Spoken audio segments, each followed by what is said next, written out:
Baiklah, saya akan menjelaskan mengenai beberapa cara atau pemberian obat untuk hewan uji tikus. Yang pertama itu pemberian oral. Pemberian secara oral pada mencit dilakukan dengan alat suntik yang dilengkapi jarum oral atau sonde. Cairan obat diberikan dengan menggunakan sonde oral. Sonde oral ini ditempelkan pada bagian langit-langit mulut atas mencit, kemudian memasukkan perlahan sampai ke bagian esofagus dan cairan obat dimasukkan. Sebaiknya sebelum melakukan sonde oral, posisi kepala mencit adalah menengadal dan mulutnya terbuka sedikit sehingga sonde oral akan masuk secara lurus ke dalam mencit. Kemudian yang kedua adalah dengan pemberian subkutan. Penyuntikan dilakukan di bawah kulit pada daerah tengkuk, dicubit di antara jempol dan telunjuk.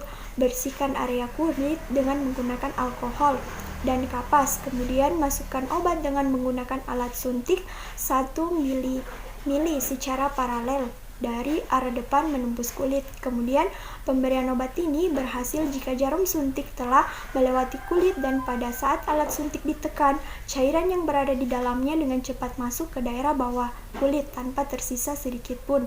Selanjutnya adalah cara pemberian obat melalui intramuskuler. Obat ini disuntikan pada paha posterior dengan jarum suntik bernomor 24. Kemudian selanjutnya itu cara pemberian obat pada hewan uji melalui interperitoneal. Mencit dipegang dengan cara di atas. Pada penyuntikan posisi kepala lebih rendah daripada abdomen. Jarum disuntikkan dengan sudut sekitar 10 derajat dari abdomen pada daerah yang sedikit menepi dari garis tengah agar jarum suntik tidak terkena, agar terhindar dari terkena penyuntikan pada bagian hati. Untuk rute pemberian ini yang digunakan dalam percobaan ini hanya 2, yaitu yang pertama secara oral dan interperitoneal. Saya akan menjelaskan spesifikasi obat. Yang pertama, paracetamol. Indikasinya nyeri ringan sampai sedang atau demam. Dosis untuk orang dewasa 500 mg sampai 1000 mg per hari, diberikan tiap 4 atau 6 jam, maksimum 4 gram per hari. Untuk anak kurang 12 tahun 10 mg per kilogram BB per hari. Mekanisme kerjanya bekerja pada pusat pengatur suhu untuk menurunkan suhu tubuh. Antipiretik bekerja menghambat sintesis prostaglandin sehingga dapat mengurangi nyeri ringan, sedangkan efek atau inflamasi sangat lemah atau hampir tidak ada. Yang kedua, ibuprofen. Indikasinya menurunkan demam pada anak-anak, meringankan nyeri sampai sedang. Dosisnya untuk orang dewasa sehari 3-4 kali 200 mg. Anak-anak dosis anjurannya 20 mg per kilogram BB. 1-12 tahun sehari 3-4 kali 50 mg 2,5 mili. 3-7 tahun sehari 3-4 kali 100 mg 5 mili. 8-12 tahun sehari 3-4 kali 200 mg 10 mili.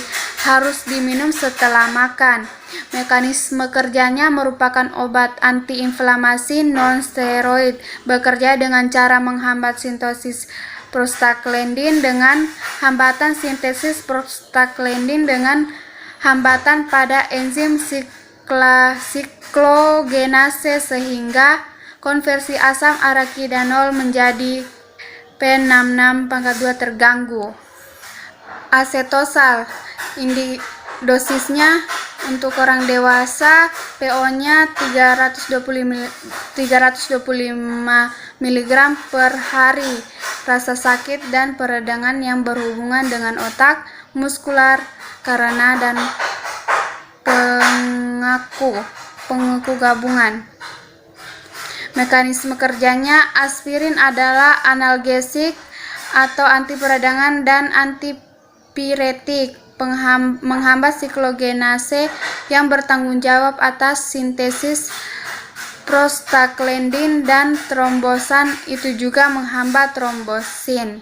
Saya akan menjelaskan mengenai skema kerja pada percobaan ini. Yang pertama itu disiapkan alat dengan bahan, kemudian diambil tikus sebanyak 15 ekor dan dibagi untuk 3 ekor tikus dalam setiap satu kelompok, dan kelompok dibagi menjadi 5. Kemudian tikus diukur suhu awal melalui rektal. Kemudian yang kedua diberikan ragi secara subkutan.